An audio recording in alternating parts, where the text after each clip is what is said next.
So with just 98, tomorrow 97 days until November 5th, election day, the biggest wild card, what we don't know yet, is who is going to be Vice President Kamala Harris's running mate. There's been rampant speculation over the course of the last month over who the running mate might be. As I've said previously, I think that Donald Trump made a huge mistake in picking JD Vance as his running mate as opposed to Nikki Haley. And I think it'll become evident when you kind of see what the rationale is in Kamala Harris's candidacy. So why I think that the election now is favored for Kamala Harris to win is because she's reactivating parts of the Obama coalition, and it could have some relevance to her choice of a VP nominee. So the 4 or 5 nominees that are kind of in the running right now, as according to the pundits, which may or may not be the case. It might be someone completely different. But the top 5 candidates are Gretchen Whitmer, Pete Buttigieg, Tim Walz, Josh Shapiro, and Mark Kelly. And there's pros and cons to each candidate. So Gretchen Whitmer, obviously a popular governor from Michigan. And so by putting her on the ticket, you get the possibility that you're going to lock down Michigan. But with Whitmer comes the elephant in the room that it would be 2 women on the ticket.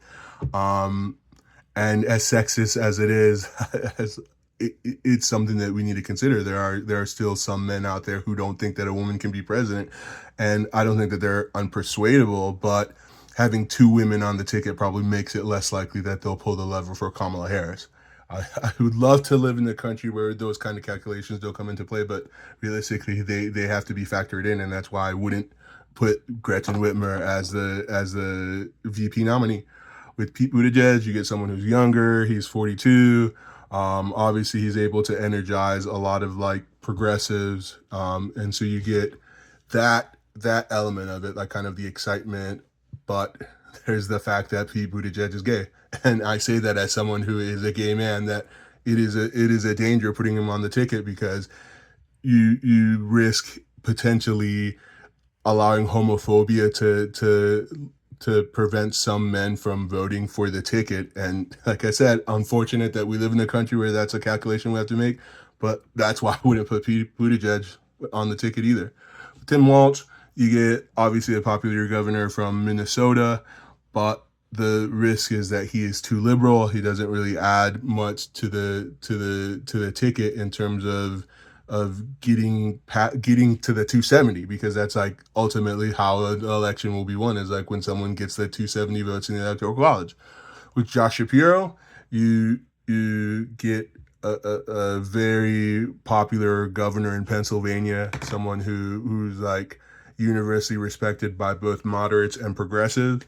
Another one of those elephants in the room is that Josh Shapiro is Jewish. Kamala Harris's husband is Jewish, and right now, we are living in the context of the Israeli-Hamas war and the potential not only of anti-Semitism being directed at the VP nominee, but also the potential of driving a wedge in the Democratic coalition.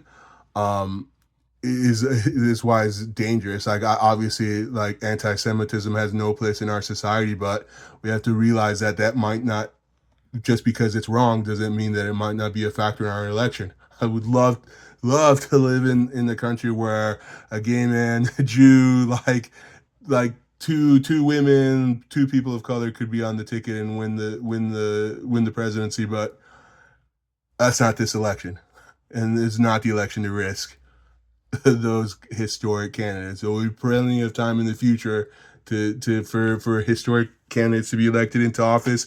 This election is between democracy and fascism, and if we don't unite against the greatest threat since Adolf Hitler, we risk losing our democracy and not ever seeing any of those historic candidacies happen at all. Which comes back to who my ideal nominee would be. Mark Kelly. So Mark Kelly is a year older than Kamala Harris, so no age factor to consider. The downsides of Mark Kelly is that you kind of have like a less geographically balanced ticket. In terms of it being the top of the ticket is from California, and the second, the vice president nominee is from Arizona. But I think that what you lose in terms of geographic balance, like you gain in being able to like get over the 270. So with Josh Shapiro, like you might win Pennsylvania, but you potentially like lose Michigan. There are a lot of Muslim Americans in Michigan. Not that they would ever vote for Donald Trump, but there's the risk that they might like stay out the election out of protesting the conditions in the Middle East. And that's why Josh Shapiro would be my number 2 choice, but that is what he has running against him, unfortunately. With Mark Kelly, you have a moderate from a border state who is a gun owner, who is a former military hero, who is an astronaut. Is like the number of pros puts him like over the edge, and I think that the day I made the prediction the day after the 2018 midterms that a ticket with Joe Biden and Kamala Harris would be the only ones that could defeat Donald Trump. I think that the Democrats' best chance of winning resoundingly, because we can't have what happened in the last election where there's like a protracted vote count and it's uncertain like who won. We need a winner on November 5th, and Kamala Harris with Mark Kelly would absolutely annihilate Trump and Vance at the ballot box. Only history will tell.